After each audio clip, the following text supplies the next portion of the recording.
I'm Bosch, I'm the butcher. I'm Yost, I'm the chef. And welcome to another episode of Marble and Grain. Today's meat is the mock tender, or the kolichel. So right now, like I explained before, kolichel is Yiddish for round.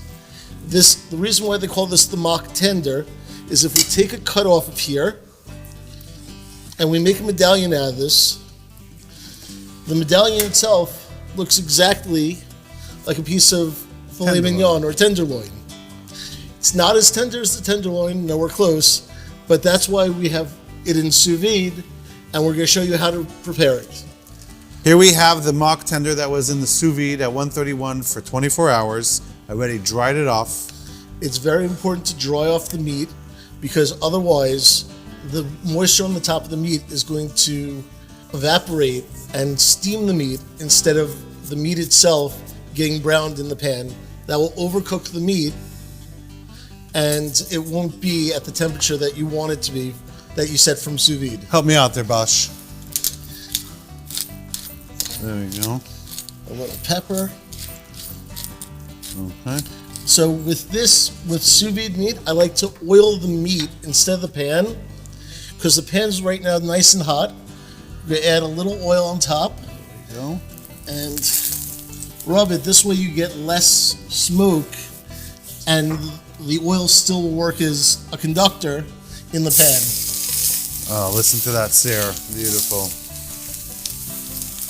This is where it begins, with farm-raised cattle on the rolling fields of American grasslands. Top quality is not just something we say around here. It's what we believe in. That's why we go above and beyond to exceed your culinary expectations by delivering top-tier, restaurant-grade Black Angus beef. Crafted, cut, and packaged under strict supervision. Only the finest cuts make it onto your plate. Explore our carefully curated selection from the comfort of home. Indulge in the art of flavor. Savor each bite, knowing that you've chosen the very best. Marble and Grain.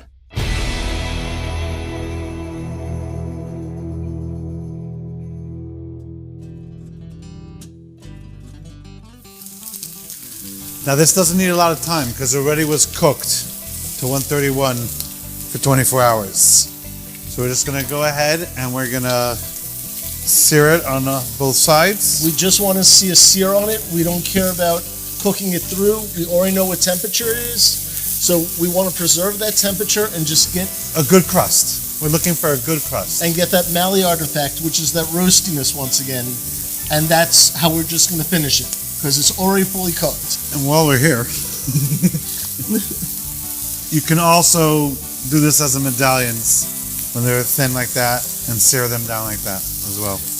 If you're going to do it as a medallion, I'd say that you should probably do a regular sear nut or a reverse sear. So you would cook this, you would either sear it in the pan first and then bring it up to temperature in the oven, or bring it up to temperature in the oven, just like we did with sous vide, and then sear it afterwards. Yep. We're getting there. Another minute, another.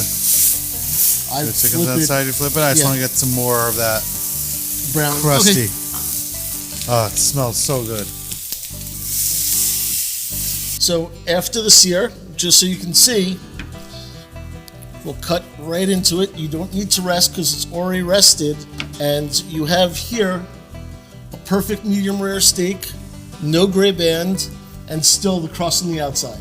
And you can slice it like a roast. You can slice it like steaks. The individual people give them medallions. It's at this point, it's tender as anything. Beautiful. This is actually now as tender as a tenderloin because of the sous vide. Because of the thermal breakdown of the muscle structures, you're able to keep it at a low temperature, but still break down connective tissue and make it tender.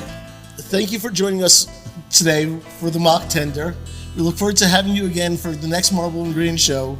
Look for this cut either as a roast or as medallions on marbleandgrain.com. Thanks for joining.